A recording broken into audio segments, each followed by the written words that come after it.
The Stabby Road podcast is intended for mature audiences. So why are you listening? This is the Stabby Road podcast. Welcome back to the Stabby Road podcast. I'm Joe Senna. With me is America's sweetheart, Sonia Harcourt, and America's other sweetheart, Rob Graydon. We are kicking off a new series of horror themes. We're going to be covering what we were calling it internally gender bending. I'm not sure if that's entirely... I wouldn't even go... Yeah. We originally called it gender bending or like surprise. I guess, yes, because it's gender bending, you know, as being a person my age who's trying to stay, you know, hip with what all the cool cats are saying today. I want to make sure that gender bender is not considered pejorative. I guess it kind of walks the line. I don't know. I'm probably not the best authority on that. I know I'm the youngest, but I'm also not, I don't know. It's because gender is an important part of each of these movies. Yeah. So, I guess we can. Okay. And it does bend. There is the norms. There's a lot of bending. It does bend the norms and does bend expectations. Many things are bent. Yeah. So, we're going to be talking about bent genders this week. And we're going to talk today about Psycho, which if you're a horror fan, you're listening to this podcast, I don't know why I should even give the recap. Or spoiler, like if it's too late, why are you here? But I guess, that's a good question. But yeah, spoiler Psycho alert. Psycho of all... Yeah. Spoiler alert, Norman Jacobs. Jesus Christ. He was the publisher of Starlog and Fangoria. Norman Bates... Senior moment, ladies and germs. Norman Bates pretends to be his mother. Okay, there we go. We're done? Very We're done? simple. We're out? Okay, yeah, good. Good night, everyone. That's our podcast. That's it. We're done. That's our time. For those who... Dick Bush. I'm sorry. We're going to have to get back into that later. And that fits in with the theme, meaning that sometimes the two can be, switched. Sure. Interchangeable. Psycho, for those who don't know, is known for Jamie Lee Curtis's mom, Janet Leigh. Starts out as a bank teller who somehow finds a way to steal a shit ton of money from the bank and then go off and live her free life and is rewarded by picking the wrong motel. Am I going to be super obnoxious by correcting you that she's not a bank teller? She's actually like a secretary at a real estate agency. Please, I'm sorry. I'm sorry. She's a real estate. I'm going off, unlike the other two films in the series, I'm going off memory with Psycho because I've seen it so many times that obviously I don't remember it. But it's okay. It's one of those stupid details, but yeah. Okay, so not a bank, but I thought she worked at a bank. No. Super obnoxious. You just watched it like 1,000 real estate times. guy comes into the place. Yeah. Got it. Okay. And wants to pay for his daughter's house because the daughter's getting married. Yeah. And he wants to pay and he all has in 40 cash. grand in cash. Because he can flex that kind of cash. So, since this is supposed to be my movie today. Sorry. I'll shut up. No, don't, because I apparently I only remember a handful of scenes. There's something in the shower, I think, and a lot of firsts. A lot, yes, there are. Yes, a lot of firsts. A lot of firsts. Yes. So, Marion Crane is, of course, rewarded for her efforts by being murdered by who we discover is Norman Bates later on, allegedly mother. After she disappears, her sister comes out to look for her. Played by Vera Miles. Right? Yeah. And the gentleman who's with her... played by John Gavin. That's it, John. I was going to say Gavin MacLeod. Not quite. It's, the love... Tonight on the Love Boat, it's Mother. Oh, my God. Marion's boyfriend. Yes, Marion's boyfriend. They go out looking for... they go out after they send Martin Balsam, right? Martin Balsam goes Arbogast, first. yes. Arbogast. Well, she comes looking for her. Yeah. Her sister goes to Fairvale because she assumes Marion is running off to Sam. Right.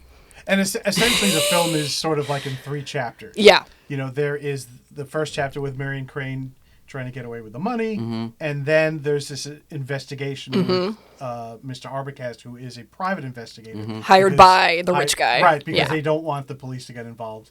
I don't remember any of these details. Are you serious? Oh, I'm not kidding. And the third chapter is Vera Miles and John Gavin making their way to Bates Motel to further do the undercover, kind of, yeah. Wow. This is definitely age-related. This is definitely age-related. No, it's wow. So that's I'm glad you enjoyed my recap of Psycho. But Sorry. you know, I fucking love this movie. So. It's great. I loved it too. I didn't realize I didn't love it as much as you guys. So I'm glad it's this week. I tell you, you know what? I'll probably take over the next one. Yeah, there you go. You'll probably have more to say. I feel like you're going to have a lot to say about Dress to Kill. Oh boy. Yeah. Oh boy. So it's cool. I have so much to say about Psycho. But here we are with Psycho. We've just done the recap, our 3-way recap. We all contributed. This was a team effort. Yes. Team. So now that we've done the recap, this is the part of the show where I ask the two people about my movie and ask what you think. So I'll just sit here and I'll go to sleep for an hour. Okay. You guys just talk. Okay.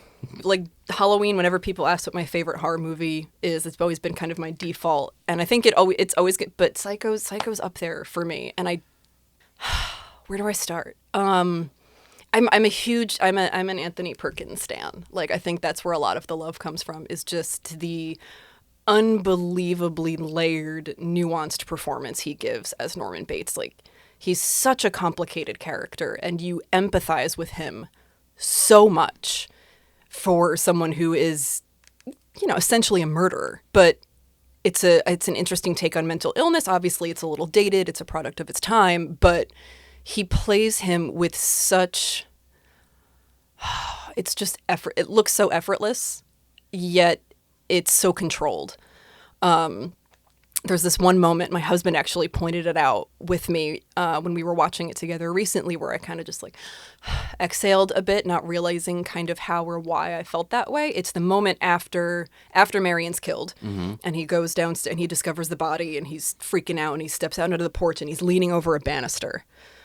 And he's freaking out, and then he crosses over past that line, and then it's all business. He's got the bucket and the mop, and he's just, okay, right in that moment. And I was like, damn, do you think that was Hitchcock, or do you think that was Perkins? My husband was like, I think my guess would be both. Like, Perkins had that moment, Yeah, 'cause I was gonna say, and then Hitchcock was like, let's frame it like this. Yeah. And it just, watching it, it was like, you feel almost like his resignation. Like, this is what I have to do now. This is and it's just, there's so many moments like that throughout this movie that, I don't know, I feel like every time I watch it, I discover something new about it. Gee, maybe if I watched it again, I might have discovered something.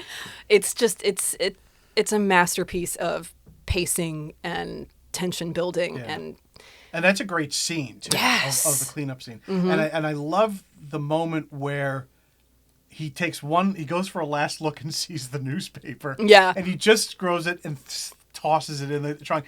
In that moment, there's an entire futility to the entire first act. Yes, exactly. It's it is not about the money at all. Yeah, it's not about the money, and it's almost completely, almost like in many ways just erases her existence. Yeah. Or her purpose in the entire film. Her purpose. Yeah. Because up until then, and this is too, you have to realize when you put yourself in context, when the film came out, Right, that wasn't done. Hitchcock made sure nobody knew what the plot was. Yeah. So up until that point, your brain is thinking that police officer is the bad guy because you can't see his eyes. Yep. Which is something they never do in movies. The next time they did that was in the Blues Brothers. So of course you don't know what he's thinking. So obviously he's bad. He's got to be evil. Because And why is he chasing her down? Yeah, and why is he constantly following her? And so you're watching and going, oh, this movie's about like some crazy cop who's gonna. Or it's about this woman and her adventure, Right. and she's like this huge leading star at the time, and so that was another first of like, nope, psych. Yeah. We're killing off the leading actress in the first third of the movie. Yeah. That just blew everyone's minds. This is all unheard of. Completely unheard of. Yeah. Also, the first ever toilet flush. Yep. Yes, that I knew. Captured on camera. That's one of the few things that actually lodged into my brain. Which is that bit of wild to trivia. think about, if that helps set the scene of like why killing off the leading lady was so groundbreaking at the time. Oh, absolutely. Like, just completely just took the rule book and went, what? That reminds me. So speaking of, since you guys know so much about the film, the theory I'd heard, which is you never actually see the knife plunge into Marion Crane during Right. the shower Correct. sequence. Is that still Yes. stand? It, That is it never absolutely- it never breaks skin. No. like No, you the see closest it it ever raise. comes. The closest it ever comes is that he sort of twists it against her stomach. Yeah. But there's no blood. There's no penetration. There's Right. no. No, there's no Yeah, penetration you at all. just see Right. the blood in the bath, which is just chocolate sauce, actually. Yep.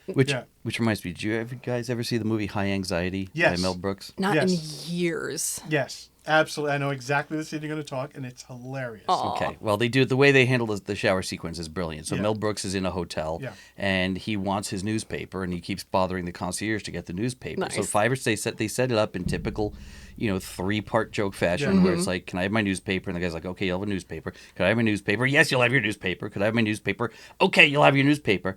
And then he's in the shower, and you see it's all identical shots. And the shower curtain gets pulled back, and it's the concierge with the rolled up newspaper going, "Here's your paper. Oh, that's Here's your great. paper." And then it's the ink And- from the and the paper. ink- going down Oh, the drain. that's Goes out. great. And then after that, it Love again it. follows the eye and comes out, and then Mel Brooks is on the floor. He goes, "That kid gets no tip." Yeah. Cute. And here's a little bit of trivia on that. Do you know who plays the kid? No. Director Barry Levinson. Oh my God. Yep. Wow. And Wow. for you kids out there, he's the father of Sam Levinson, creator of Euphoria. How about that?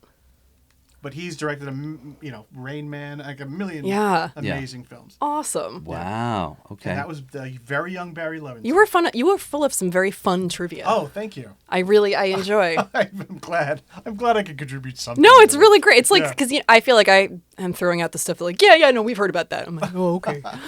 But you've got like the really obscure shit. I I love know, it. especially when you go this far off road from topic. I love it though. Well, he actually went to film school. Ex- He makes films. Exactly. He makes us all feel a little. Yeah, I'm You know. a bit of a cinephile. No, I love it though. Yeah. That's why it's I learn new things. Yeah. Welcome to the Rob Graydon Show, ladies and gentlemen, with his special guests.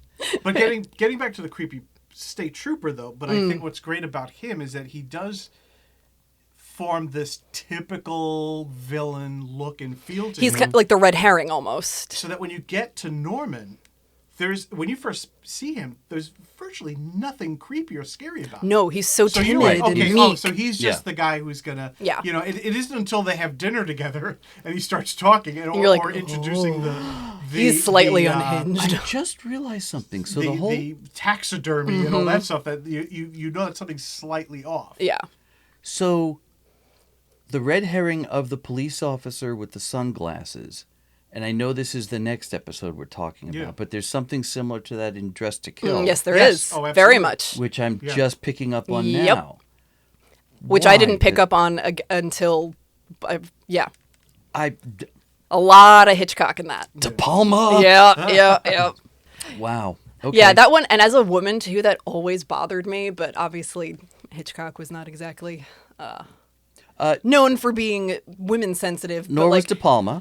And behind the scenes as well. the scene where Yeah. he basically wakes her up by knocking on her car window and standing there Yeah, staring at the staring at her, yeah. and is kind of shocked that she's freaked out. Yeah. Like, Well, yeah. it's like, you probably agree with this. I found only within the last 5 years, my wife told me, she said she spent most of her life being afraid of 50% of the population. Yeah. And I'm like, really? Yeah. And I was like, It's oh, just- shit. Yeah, we can Like, get she's- into a lot of things on that. Yeah, but like she's justifiably, even if she was innocent, Mm-hmm. like justifiably shaken and freaked out by that moment, Yeah. and it's just there's just nothing, no register from him at all. Wow. Yeah, And that is absolutely mirrored in Dress to Kill. Mm-hmm. Son of a bitch. Which is what I really want to talk about. I know clearly. No, it's God. all Yeah, right, we have fine. another. Yeah, that'll be our next episode. That's fine. That's fine. We're frothing at the Well, mouth. and then also, Yeah, so Psycho's good. another kind of first was portraying sort of what the unmarried couple meeting in a hotel room, and wasn't that relatively Well, controversial was when the that thing, came out Whenever too? you saw if you saw someone who had an affair, Yeah. it was from the man's point of view. Yes. And it was some quote unquote brazen hussy that Yes. he had an affair with. Whereas this was, you know what, I don't know. It's probably one of the first times you've seen someone, Who had some for agency. lack of a better term, because I don't know if that's the right term. I want to use the word empowered to be able to have an affair without being labeled something. She was Yeah. never labeled anything. Right.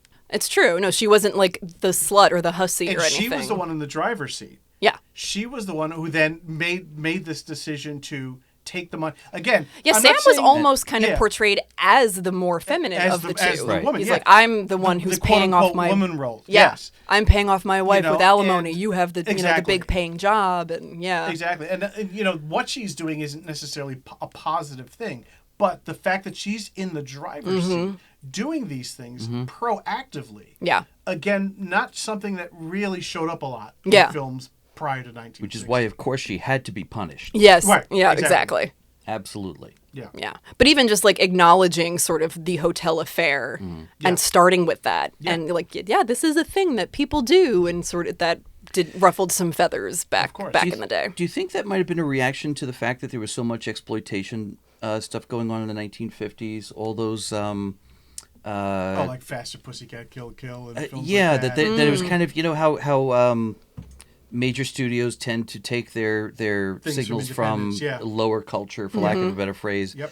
And to those of us who love that particular, the David Friedman, H.G. Lewis days Yeah. of sleaze, as I do, Yeah. it felt there was a sleaze component to the beginning of the film that you wouldn't have found in North by Northwest, for example. Right. North by Northwest is basically almost like an audition for a James Bond movie. And everyone's dressed up, and it's all color and beautiful, and everything's shiny. And then Psycho's in black and white, which at the time I think was the inexpensive choice for filmmakers at the time. So the decision to go back and use black and white, which was primarily the domain of the sleazy underground stuff, was he basically trying to make the first studio sleaze picture? I don't think he would see it that way. But I do think he definitely Was influenced. was influenced by watching Yeah. things like Herschel Gordon Lewis and the Pussycat films. And, Maybe in his mind it was like, I'm going to do this, but elevate it. Yeah. Well, that's what I'm saying. Yeah. So, and I we're could getting see this, that. we're getting the same And stuff is there's happening something now. else I have to say about Brian De Palma and Dress to Kill, which we will talk about in the next episode. That's something along that line. Okay, and I think we're thinking Yeah. the same thing because it occurred Yeah. to me too. Yeah, I could Make sure to stay tuned for our Dress to Kill episode starting in about 1 minute. Yeah, we're just going to drop Psycho entirely. You've all seen Oh, it. I You will know how not it let that ends. happen, I promise. No. But that's it's just occurring to me now Yeah. that was a conscious choice because I always thought that's you mentioned the Happy Days episode where they screwed up. Oh, yeah. The and said timeline. that- yeah. But you think it's a Yeah. 1950s For those of movie. you who don't know, there's an episode of Happy Days where they're in a movie theater and they're actually watching Psycho. And Richie and Potsy and Ralph stand up to do something and people are yelling at him. And Ralph turns around and goes, don't worry, Tony Perkins is his own mother, which is actually kind of funny. It is, yeah. Out of context. But that was 1955 and Psycho didn't come out till 1960. Now, how do you know it was 1955? Was it because It Happy starts in Days always 1950 takes place in... It was in the first season and it took place in 1955. Oh, it was the first season. Okay, There you thank go. you. Okay. But yeah, no, The you're first right. two seasons were one camera shoot. Oh, wow. And they both took place in 1955. I did So not yeah, know that. I didn't realize that the black and white was a very deliberate choice. Yeah. Oh, yeah. So that you're right. It would be too much of a coincidence. I think he was definitely influenced, whether or not consciously or subconsciously. I'm sure there was a part of him that was like, let's see if we can do this, but elevate it. I'm not sure. Is there anything Hitchcock ever did that was unconscious? He was also he's- influenced, too, by a lot of the police photos from the Ed Gein incident as well. This is true. Yeah. He uses the same level of contrast and things like that. Right. And Yeah, I always forget that Norman is heavily influenced by Gein, Gein. I yeah. always forget because it's much more subtle than, like, say, Texas Chainsaw. Yeah. Right, exactly. I always forget about that. So, Ed Gein, for those of you who don't know, which again would surprise me. Would very much surprise me. Speed past this, but Ed Gein was, at the time, the most famous, notorious serial killer for not just killing people, but preserving their bodies. And it's just occurring to me now, Ed Gein's car was on display at various state fairs around the country. Yes. Oh. And so the car was famous. So that last shot in Psycho, when they pull the car out, I'm wondering if there's... I mean, even though it absolutely had a narrative reason to be there. I'm wondering if using the last It was shot a of the nod car to the was famous car. Interesting. Yeah. Interesting. that's very interesting. And then of course there's the 70s punk band Ed Gein's car. Right. So you have so much to say about Psycho. What are the what are the points that you want to bring up that I mean, well, it's so iconic in pop culture at this point too. And correct me if I'm wrong, but Sam, the boyfriend, his last name is Loomis. And I believe is that where Carpenter got the name for Dr. Loomis for Halloween. It would not shock me. It would not shock me at all. Especially considering that there was Jamie Lee's Yep. first big Yes. role. I don't think that's a coincidence. interesting? But one of my favorite little bits of trivia, and again, I had seen Halloween H2O long before I saw Psycho for the first time, so then rewatching it, her mother is the secretary Right. at the college, Janet Leigh. Janet Leigh, Yeah, yep. that's a beautiful. And as she's walking away, she goes into the car, and it's the same model and make with the same license Yep. plate as the car pulled from the swamp. Oh. So anybody who talks shit about H2O, I am coming for you. Oh, I love it. It's so much fun. But like there are so many of those moments that Yeah. just make me, like, my little nerd heart go, I can't say I've ever seen a bad Halloween movie. I love them all. oh, I wouldn't go that far. Yeah, I was saying, there We there don't. are some- have you seen them Resurrection all? doesn't exist. Okay. It doesn't exist. We don't talk Okay. about Resurrection. Is that the one with the zany cult in it? That's the one with Wyclef Jean, I believe. Wait, the the house. rapper. No, it was. When they're- that the was Ludacris, reality wasn't show it? in the Was it? house. No, I don't think it was. Oh Luda- no, it was it's it was Busta Busta Rhymes. Rhymes. Thank you, That was thank it. It you. was Busta Rhymes. Oh, But that was God. one in the house. Yeah, it when was they're like a doing the reality Yes. TV show. Yeah, Yeah. we don't. Where they basically kill off her character in the first 5 minutes. Yeah, which is really weird. And Stupid.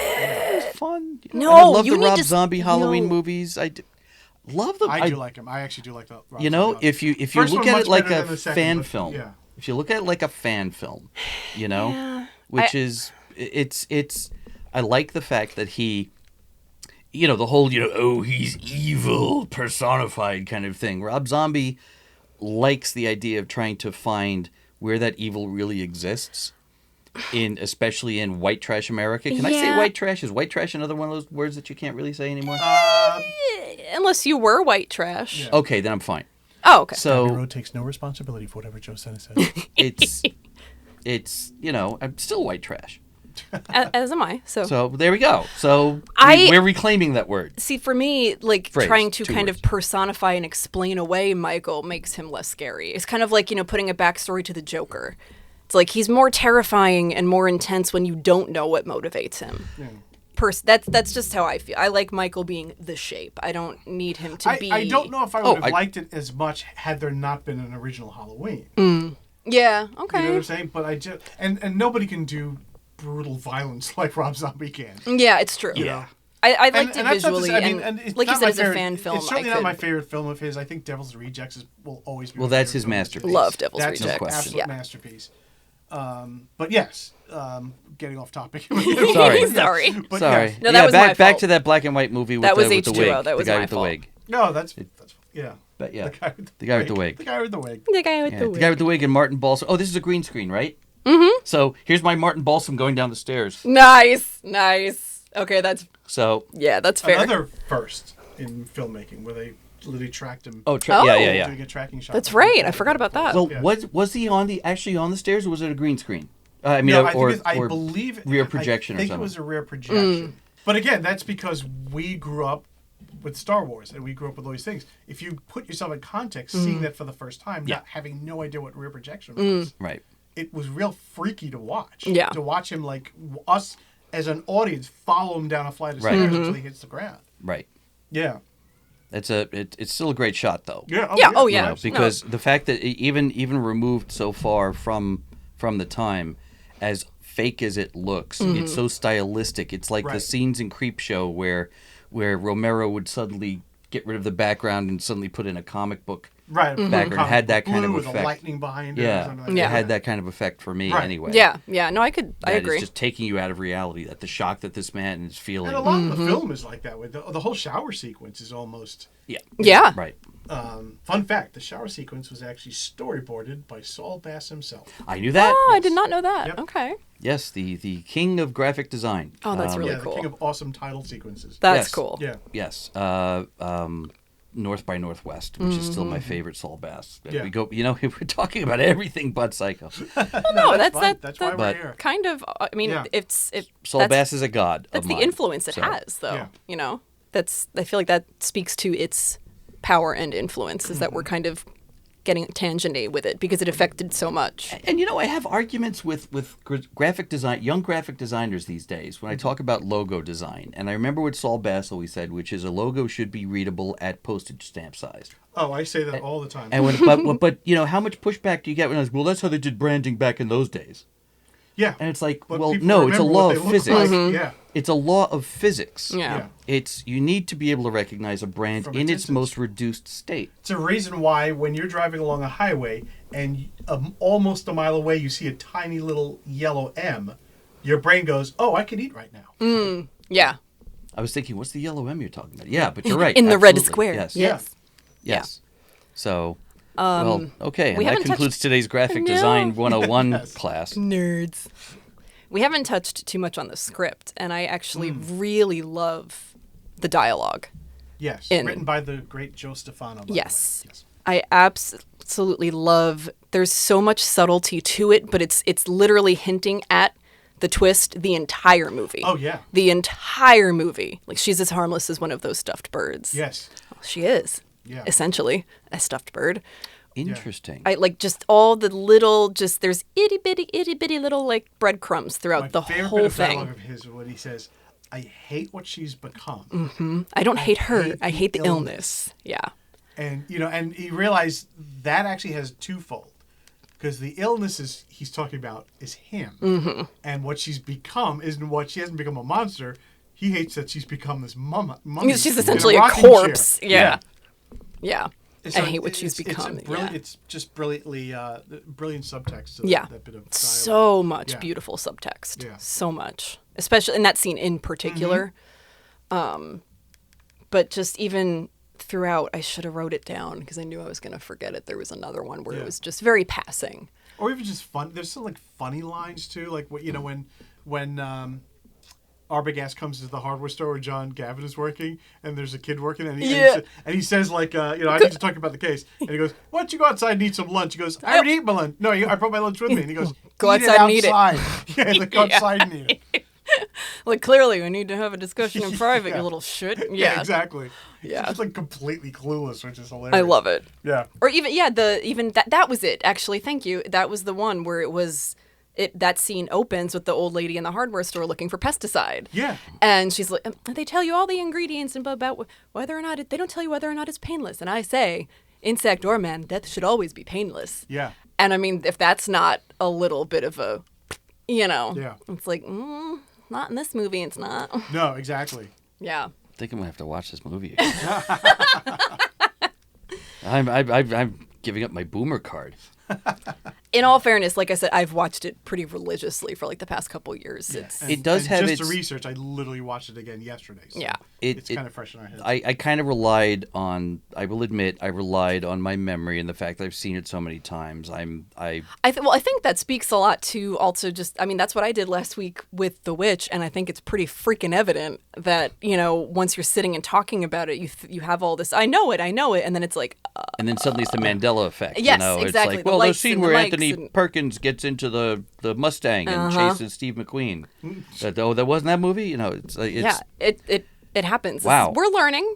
Stick with us, I promise. And We're learning. And I always thought I had psycho cred because, okay, here comes the old man story. My last day at Universal Studios, the sets are still there. So, the Bates Motel is in this little valley, for lack of a better phrase, and then up the hill is the Psycho House. Yeah. So it was my last day. We went to City Walk. We got high as balls. And then we decided that we would get tequila and go into the Bates house, which is not a Nice. practical set. So you go in, it's all just like 2x4s and Right. bird Yeah. shit. I wasn't done. Everybody else wanted to go home, and I'm like, I'm not done. So I actually went up into the window Oh, nice. where Mrs. Bates is supposed yeah, to be. like her silhouette. And I would just start yelling at the tram people as they were going by. And I don't remember what happened after that, except I came to at the set next door, which was Whoville. Oh my Oh, God. awesome. And you don't want to come to in Whoville after you're high as balls. Good Lord, bruh. So, How did you not get arrested for like... you know, we've done, there's stuff, well, as I you- finish this story, You you'll made those understand. trams tourist day, though. That must have been a fucking hoot. We shot we were doing a sequel to The Creature from the Black Lagoon once at the actual lagoon set. So there's a guy in the last rubber PR suit of the creature, you know, going like this, and the tram people going by saying, yeah, I guess they're filming something here today, folks. There you go. Hollywood movie magic. There's just a bunch of us clowns out there with, you know. Oh my God, I creatures love in- it, though. But so many years later, I take the family back to Universal in LA, and I got the VIP thing because I still know somebody over there, and you know, strings were pulled. And when you get the VIP tram tour, you get a guide, sort of like a personalized guide. Nice. And I was telling the personalized guys that guide this story, okay? Because I figured the statute of limitations had. And she said, "Are you the one who took Mrs. Bates?" And I said, I hope not. don't remember. Oh my God. Somebody took the... Apparently, The Mrs. corpse Bates. Yes, prop? there was a prop. There was a, and it's not the original. I'm Yeah. sure it was Right. like some Jerry Mahoney dummy that they put some stuff on. But I'm like, I don't remember. Watch, there's like this random Easter egg now of like the Mrs. Bates corpse somewhere in Whoville. And you just were so high off your ass that you don't remember doing it. You were like, this will be really funny. Yeah.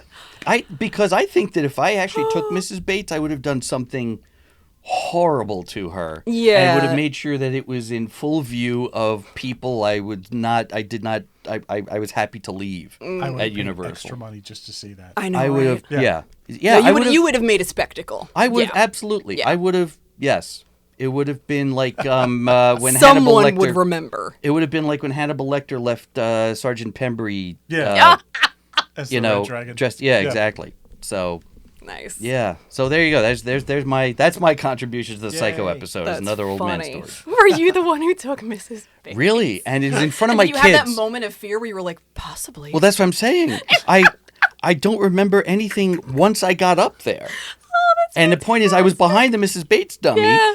yelling at the Oh my God, that's tourists, so trying to make funny. them think that Mrs. And they Trying to probably- make them think they were the seeing illusions type. Yeah, exactly.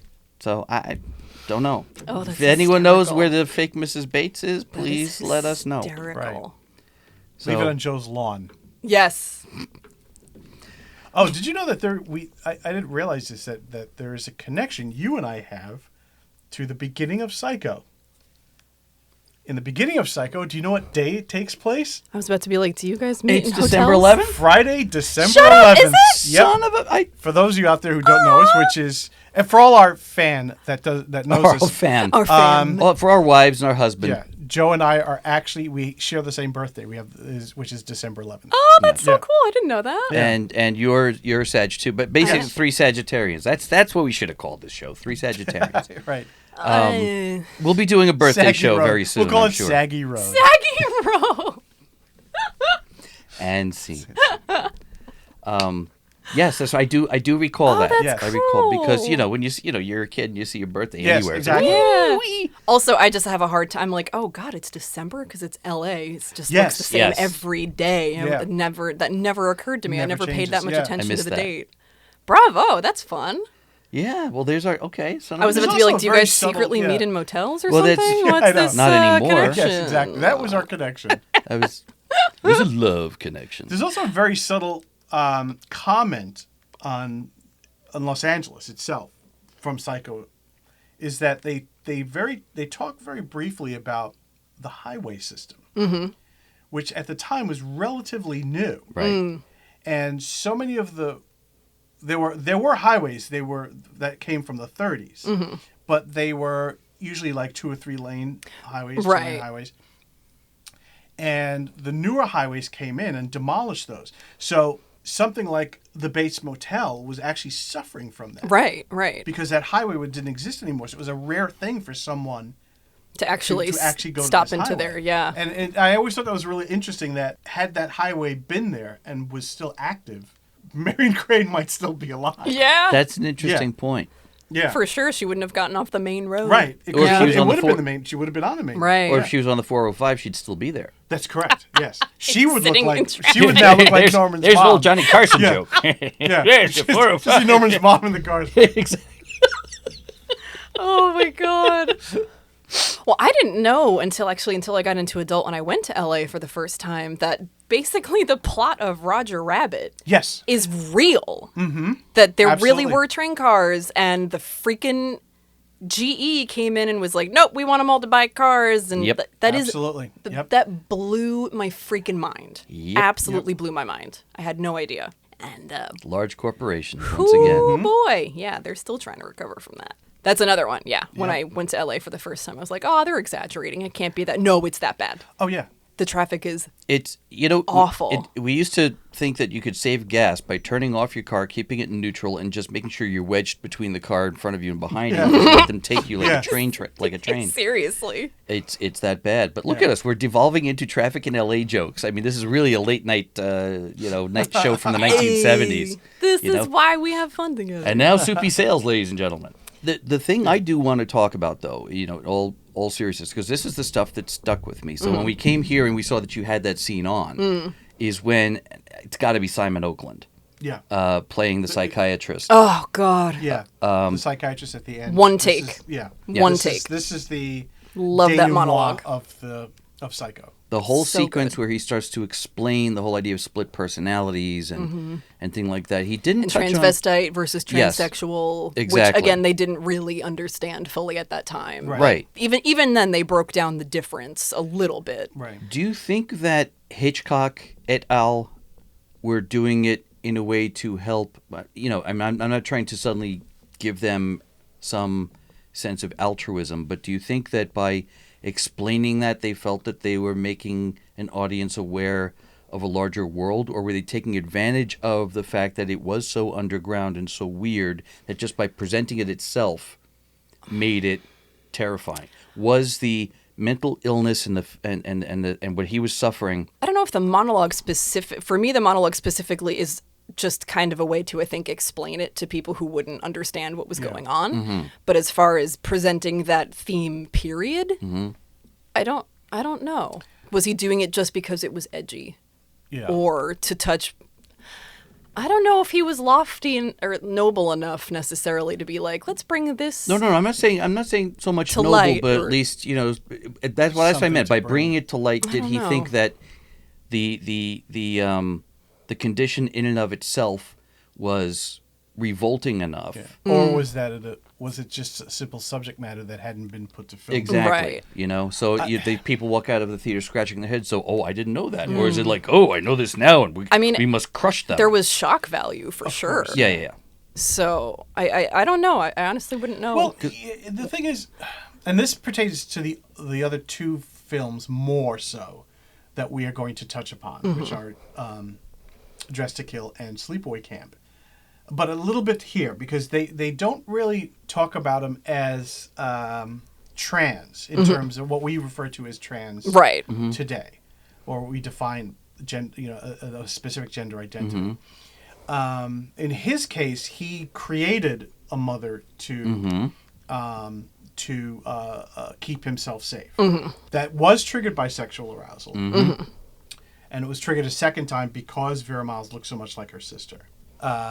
Which comes up again in Dress to Kill, but a little differently. But the Not very differently because it's Brian De Palma. yeah. But particularly the other two, and in other horror films of the time, there is this conflation with whenever there is a gender identity that isn't straight, it is usually considered some type of mental illness. And it is usually considered dangerous And hypersexualized, and hypersexualized. which is still a huge problem currently. Yeah. It's just the over-sexualizing of the LGBTQIA plus community. Right. Right. Yeah, because you never see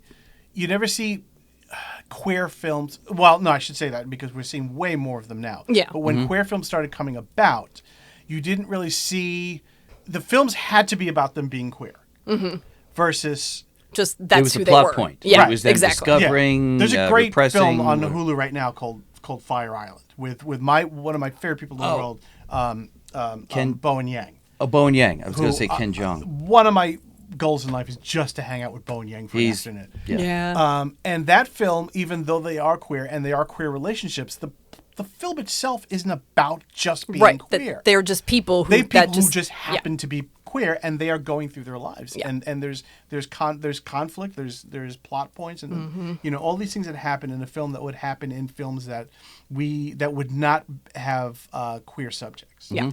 And back then that wasn't the case. Right. This is true. If the killer had some kind of gender identity, that was the big twist. Right. Because Or like that was the driving we weren't force. supposed to see that coming. Right. But Norman was not. No, he was not. No, he wasn't. He was a little different. He was very and well, actually, so is Angela. Yeah, I caught that. Yeah, Angela's Angela's not your typical. Right. No. Yeah. She was. And we'll She get was As so into much that, as like yeah. Pretty kind butchy. of And I have something. Michael I have Caine something to- was. Yeah, and I do Michael, have something to Right. say about that as yeah. well. Yeah. Right.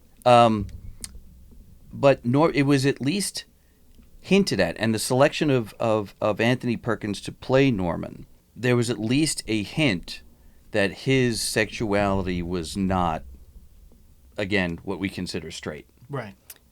When it came out, was that something that people were they were already questioning? I can tell you that as somebody who kind of grew up with that film, Yeah. the main. Because he was like leading, he was doing like romantic leading men before this. Right. Well, I'm not saying he came out with that film. I'm just No, I know, saying I'm just- that he, whether or not. No, It he didn't was- come out for years. No, I don't- not at all. I don't know But- if he ever really Yeah. And there is a did. certain ambiguity to what he does. But the ambiguity, usually Yeah. when they play, especially in Hitchcock films, when they had a gay character, Mm-hmm. they hinted at the fact that he was gay by him being slightly off. Mm-hmm. Oh yeah, and there would be swishy and all these stereotypes. But not that even you that would switch. see. Like in North by Northwest, is it I forget which character. Is it Martin Balsam's character who's at seen least that one hinted in a at? while. Not Martin Balsam, Martin Landau. Martin Landau. Jesus Christ. Did I take my medication today? You did. I Thank saw. you. Okay, so Martin Landau's character, at least there's hints. And in the James Bond film Diamonds Are Forever, Mr. Kidd and Mr. Wint, it's all hinted about until they finally the scene, which I still believe they should have just cut out because it was stupid, when they hold hands and start skipping into the desert. Right. Which is my favorite thing, because I love that too, because whenever you do see people who are queer in films from the 60s and 70s, it's always it always seems to be like a 7-year-old's concept of what a gay person is. Yeah. 100%. Or it's that Or that is he or isn't he? Right. And they didn't usually address it with females, except in the Bond films, Rosa Right. Klebb. Okay, and since Rosa Klebb was a lesbian, therefore she had to be an evil person who worked for Smersh, and Right. Yeah. you Yep. know, and Yep. It's the hypersexualizing it, and then sex is bad, so they have to be evil. It's like that. yes, Yeah. and their sexuality itself is inherently so evil or bad. what's not divergent, begins with a D and it makes it sound bad. Deviant. Deviant, thank That- you. yeah, good word, It's so deviant. deviant. Yeah. What I love about the word deviant is deviant from what? You know, it's deviant from what you consider. Right. Normal. Exactly. So can you actually use the word deviant in the 22nd century? Because everybody's deviating from something somewhere, That's correct. So the word itself I don't think has any more meaning. But they always played them as deviant. Right. The 'cause sexuality itself back then, was... deviant from the quote-unquote norm. Yeah. Right. Yeah. And the novels that were written, and of course, the novel was written by Robert Bloch. Yeah. So some trivia I know. Yeah. So the novels that were big in the mid 50s, to late 60s, all the men's novels, where it's the guy with his torn shirt on the front cover, he's all ripping and muscular and he's got a gun, up against like some Nazi somewhere. Not even the books, the magazines, like Right. the Men's World and Men's Adventure Monthly and stuff. If there was a bad woman involved, clearly she was a lesbian. Right. Or a slut. Right. And but no, even usually then, yeah, I see what you're saying. You know what I but mean? And usually, the books like that too. You were talking about definitely there are hints of homoeroticism in there, and sometimes just blatant. Like how much did we downplay the fact that George Papard's character was gay in Breakfast at Tiffany's? Yes. You know, Yes, absolutely. because we wanted to fall in love with Audrey Hepburn. Right. It didn't need to concentrate on the evil gay guy or the Right. gay friend. Which, given the other we stereo, had they to just hint that there would be romance there, but the book clearly was like, there's nothing happening. which well, it was Yeah. written by Truman Capote. Yeah, exactly. So And we know he's straight as an arrow. Ow, absolutely. That's not writing. That's typing. Only old people are gonna get that joke. Yes, I know. Sorry. We have jokes for all ages. Yeah, well, I steal them all from Rich Little, and since nobody here listens to Rich Little, I think We're gonna have a text of references in our comments so that you guys can follow along. yeah, we're gonna have a glossary. Yes. I'm not typing that up. I guess that's gonna fall on me. Yeah, you can do that. And you can Okay. put it on Facebook. Yes, where all us old people hanging out, Yes. hang out. Yes, where they don't allow young hip people like you on Facebook. Sorry. You know, it's like I want to share. Oh, Sonia, look at this. I'm like, no, I can't. It's like, Sorry, I can't be bothered. It's because my family's on there and I don't want to deal with that. Oh, yeah. As soon as back in my day when I was in college, you had to have a college email to get on Facebook. Oh, we lost the light. Okay. We're going to take a second out and... I mean, we only have 10 minutes left. Do we? Yeah, but I'll have to plug that in. Charge that. Sorry, that's a bummer. Sorry. They have some serious power, but yeah. this will be All right, some well, stark lighting. Let's finish this Yeah. up. Just finish. Okay, so This is live. if you're just tuning in, Good stuff, we folks. lost one of our lights, so it's now very heavy it's shadows. moody. It's moody Yeah, now. Now it Almost looks like black it's and lit, for Psycho. Yeah, there we go. And can we also say this too, before we go any further, is that the term psycho never actually existed before Robert Bloch's book. It was always psychotic. It was always... Oh, I see what you're Oh, saying. like the Yeah. shortening The kind of. shortening it to the word psycho comes from Bloch's book. Kind of did not know personifying that. it. Interesting. I didn't know that either. Yeah. Wow.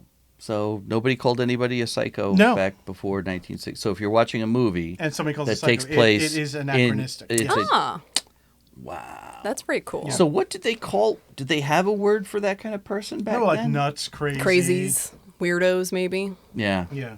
Deviants. Yeah, Yeah. So Psycho was born with Psycho. that's pretty cool. I didn't know that. That's interesting. Yeah. At some point, we got to do can we do a sequel themed episode? Because holy shit, if you haven't seen Psycho 2. Oh my God, I love Psycho 2. It's so good. It is, isn't it? and you're not prepared for it. You're like, oh, this is going to be crap. There's no way. And holy fuck. Yeah. Yes. So well done. So good. And they could have left it there, but then they turned it into like a mini slasher series. I haven't seen 3 yet, but I think it went up to 4. yeah, I think so. I didn't. Four, Anthony four direct was pretty, 3 or 4? Anthony directed 3. 3. Mick Right. Garris directed 4. Okay. Right.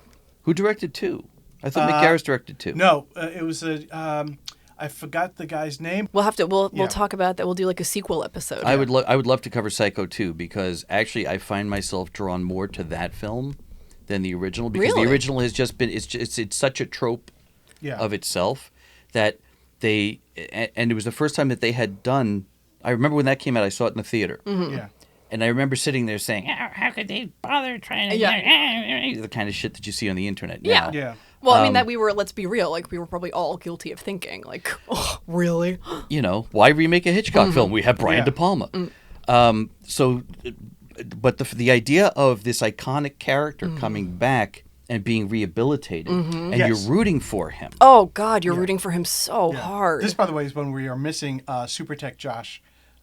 Because he would have just looked this up for us. Yeah, Yeah, he would. Josh yeah, is that's actually true. out getting not a root canal. He's actually getting a bunch of fillings filled up right now. we missed him. So I have to take. So if you look at me, you see me looking up. It was Richard Franklin who directed it. Okay. And it was written by Tom Holland. Tom Holland I wrote and directed Fright Night. Yeah. And the original Child's Play. Child's Play, yeah. I knew, So, yeah. So I knew there was a in name good attached. hands. Very good hands. Yeah. Yeah. That's why it was such a good script. Yeah. It was such a good story. Such a good story. And so many left turns you didn't know. I actually thought, and again, because Psycho was, by the time I was old enough, had already been on Channel 9, Right. you know, a million times. seeing Psycho 2 was just such an event. Right. It was the first time they had done that, I Yeah. think, where they actually brought the original character back. And the actors, too. Yeah. Yeah, I mean the original actors Yeah. back, and it was like, wow, this actually has a real through line. Mm-hmm. Yeah. That makes sense. I could see why that would have more And of an its impact. own twists that were Yes. plausible. Exactly, Very plausible. which we don't want to give away because I'm sure Yeah. there are people out there who have not seen Psycho 2. Right. Watch Definitely it before we recommend- cover it. Yeah. Yeah. Yeah, because there's spoilers there that if you don't see it coming. No. Yeah. Not at all. It was I put it on in the background one day. That was one of those things I did during lockdown. Was I just went through Amazon Prime and like Shudder and just put on movies in the background, and I found myself like reorganizing DVDs and just going like completely unable to take my focus off of it, thinking it was just going to be some schlock. Watch it. And Perkins directed the third one? Yeah. He directed the third one. He wanted to direct the fourth one, but for some reason couldn't, and gave Mick Garris a ton of shit for that.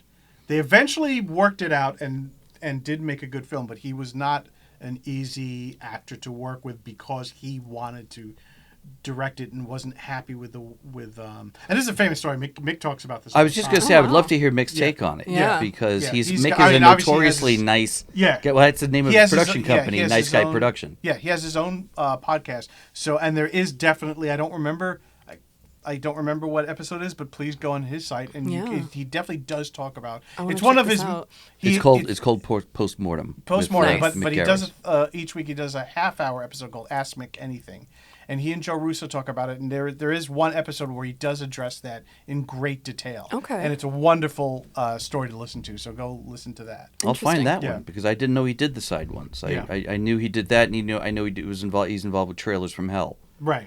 But I wonder if again, not to get too off tangent, we got about 5 minutes, but I wonder if part of Perkins maybe being difficult to work with in that regard was like Norman Bates kind of became all he had, unfortunately, because he was so typecast He was after definitely- that. Yeah, he I was think like one of the things reduced. They talk about how He was reduced to protective doing he like was. commercials Yeah. in Japan Yeah. because he was so typecast after that. He's Yeah. like, let me have this. This is all I have. I could understand. Because even when he got meaty big studio roles like Lady Sings the Blues, it's pretty much the same role. Yeah. He was doing Anthony Perkins. He was doing completely Norman Bates. typecast Yeah. after that. So I wonder if that was maybe part of where some of his He was frustration. probably very protective of Yeah. it. And it could have also been that whole actor realizes he's stuck in the role and would rather direct. If I'm going to do this, I might as well direct it too. Yeah. And the fact that he didn't get it, he felt reduced to, Yeah. this is exactly what I've been trying to avoid. Because also you have to keep in mind too that Mick Garris before that had only directed a Disney Channel film. Yeah, Mick.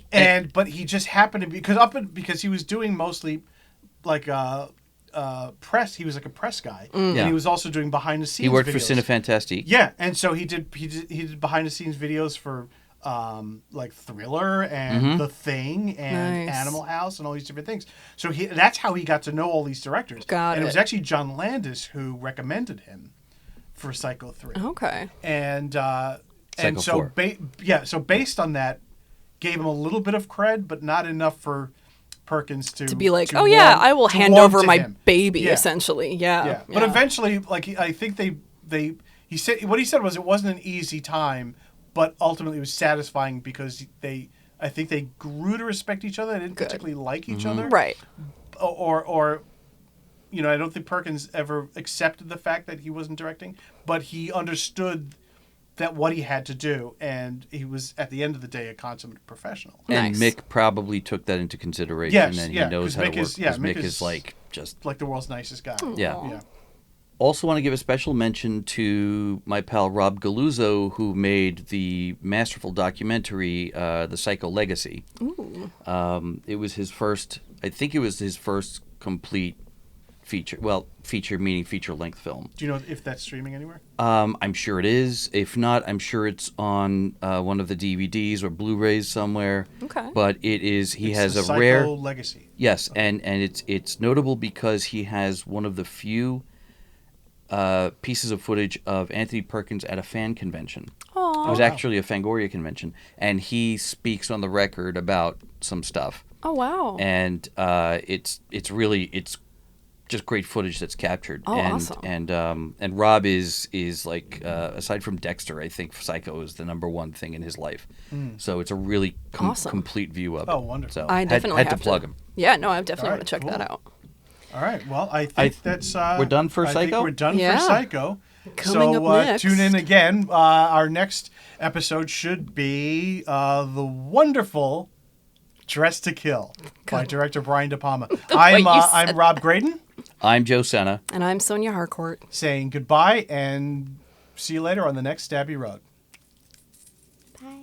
The Stabby Road podcast was created by Joe Senna, hosted by Rob Graydon, Sonia Harcourt, and Joe Senna. Recording technicians Josh Graydon and Eric Todd. The Stabby Road podcast is a production of Fourth Castle. All rights reserved. See you next week.